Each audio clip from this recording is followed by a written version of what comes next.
Meanwhile, up top, we also have the other squad of Chaos Heretics putting some more pressure on the other power generator out there. So, but it is important to notice, by the way, that even though he hasn't really upgraded all of them, Rosen does have control over 3 of these power nodes. Well, I guess he just lost this one, but he almost had control over 3 of them, leaving his opponent with just 2. So there are 5 overall on this map. So much like victory points, they are asymmetrical, and that someone always has more than the other player.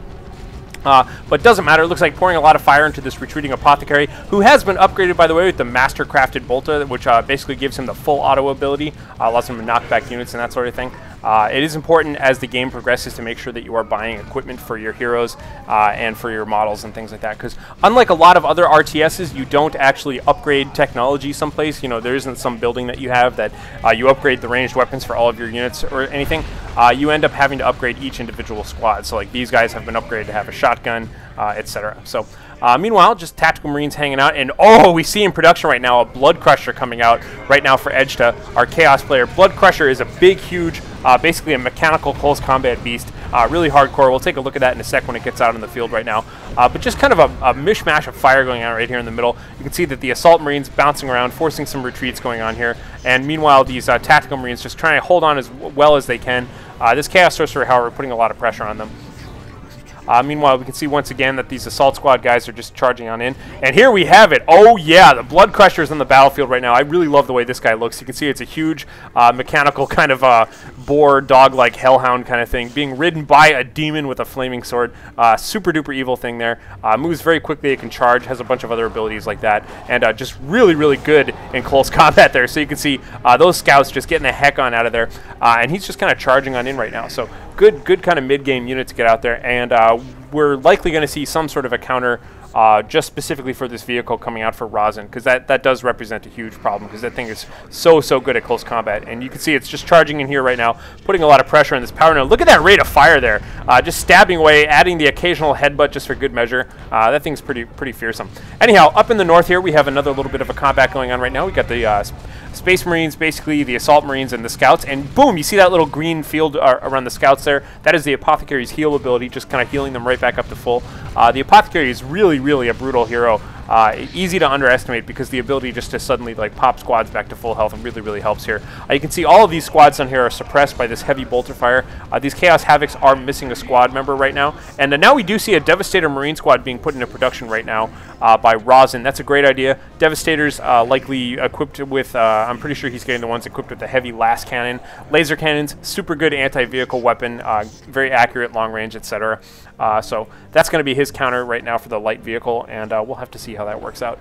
But meanwhile, power is looking pretty good for Rosen. He does have some problems in his backfield in terms of missed cap points, but once again, these Assault Marines just charging on in. Any unit that can kind of jump like that is really effective against machine gun positions. And here we have, oh god, the Blood Crusher just kind of charging on in there, just kind of running over his own troops for the time being, but that's all good. Charging on in, look at that, putting some pressure right away. And by the way, it looks like these Chaos Space Marines have been upgraded to have the Mark of Khorne ability, which basically makes them into a close combat squad of Marines. So they have chain axes and I believe plasma pistols. You can see the little burst coming out of them right there. So chainsaw axes again.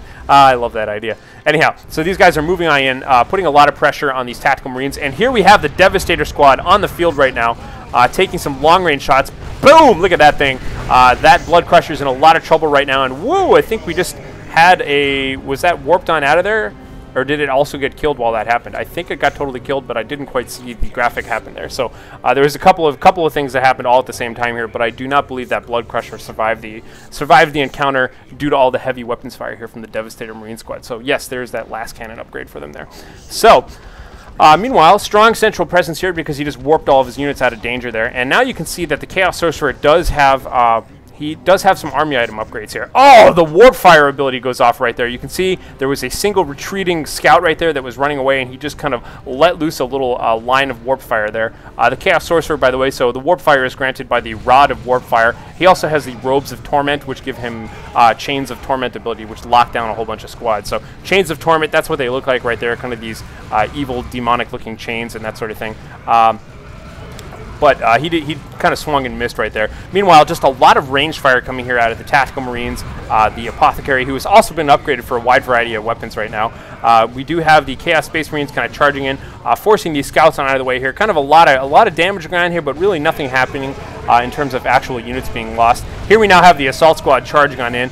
They do have 4 members in their squad now, so they have been upgraded to have a sergeant, as well as the Melt-A-Bomb pack, rather, which is kind of like a sticky bomb if you're a fan of Company of Heroes Online. Basically, it's a grenade that sticks to a vehicle and does a lot of anti-vehicle damage, that sort of thing.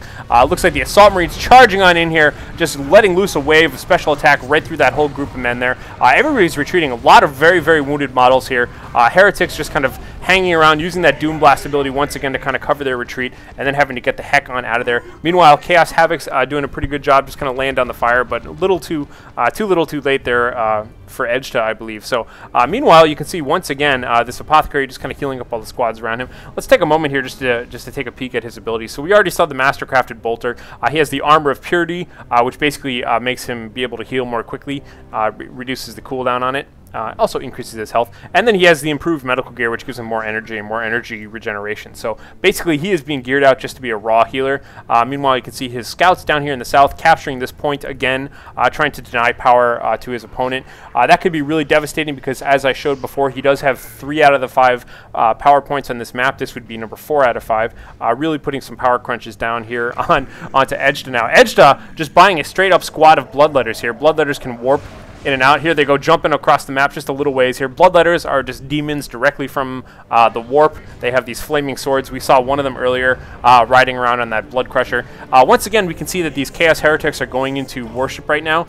Restores mana and it restores health on demons, I believe, but also because of the Chaos Sorcerer, it grants them all infiltrate abilities, so they go invisible. So likely he was just kind of covering his army right then, just getting ready for this nice big attack here in the center. And looks like we have the Assault Marines kind of getting the heck on out of there just because there's so much going on right now. And oh, we see the Apothecary goes down to a combination of fire right now from the Bloodletters. Bloodletters do ridiculous amounts of melee damage. Here we have the Chains of Torment going up, reducing all of these guys, just kind of locking them in place right now. More Doom Blast going off from the Heretics.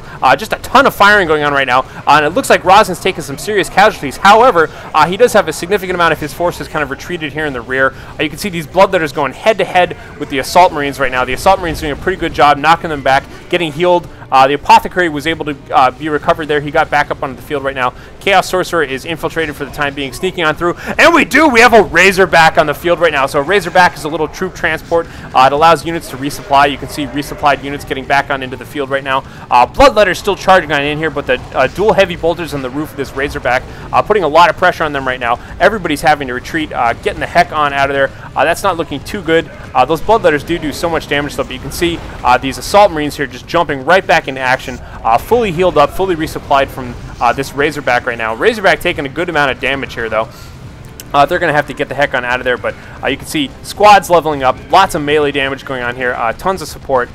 Pretty much this Razorback arrived at just the right time, and pretty much all of Edjtuh's units here are just going to have to retreat. You can see this heavy bolter squad getting wrecked here. And once again, the Apothecary doing a lot of damage. By the way, what happened earlier was the Apothecary was retreating, and he ended up retreating right into the center of all of those Bloodletters. And melee damage basically does extra damage to retreating units, so he got cut down pretty quickly. Thankfully, they were able to get him back up again before that fight was over. So the Razorback right now offering some wonderful support, and we do have these Tactical Marines moving up just to guard the power. So dominating map control right now for Rosen. And here we have, looks like, oh, double worship going off right now. So all of these units right now are completely cloaked. Likely Edjtuh is just waiting to get all the rest of his units resupplied and back up here so he can make do for one big attack here. But it is really coming down to crunch time here. We do have a 2-0 victory point cap. As you can see, these scouts up here are just constantly taking care of these victory points here. Looks like he's moving out, getting ready to attack. We do have the single squad of Bloodletters here, 3 out of 4 of them, charging on into action. Once again, that healing ability really helping out those Tactical Marines. And the Bloodletters are moving in for the kill on this Razorback. The Bloodletters with those big flaming swords do tons of damage to vehicles. They're absolutely just charging in after that. Meanwhile, we have lots of damage going on over here. Bloodletters killing the Razorback. Chains of Torment up right now on these Tactical Marine squads and the Apothecary. Everybody just kind of fighting it out. We even summoned in from the warp a bunch of more Bloodletters here. That is actually just a commander ability. Meanwhile, looks like the Chaos Sorcerer was completely taken out by the Assault Marines. A lot of damage going off right here in his army. It looks like we got a little bit of worship going on right now by these Chaos Heretics, but I think it's going to be just a little bit too late. Tons of damage. These Assault Marines are really just cleaning house right now. You can see them just knocking models across the map, doing tons of damage there. The Assault Marines just wrecking away here, jumping back out here, trying to prevent the capture of this point right now, trying to take out the last remnants of the Bloodletters, even the Devastators firing in from way off the map there, and it looks like we have a good game here, and Edjtuh has left the game. So congratulations to Rosen, fantastic job, and I hope you guys enjoyed this kind of a first look, or at least my first look at the Marines versus the Chaos. So stay tuned for more games. We'll get some more races out here, and some more Dawn of War 2 action. So once again, I'm Harlequin. If you enjoyed this stuff, please feel free to subscribe. Otherwise, take care, good night, good game, good luck.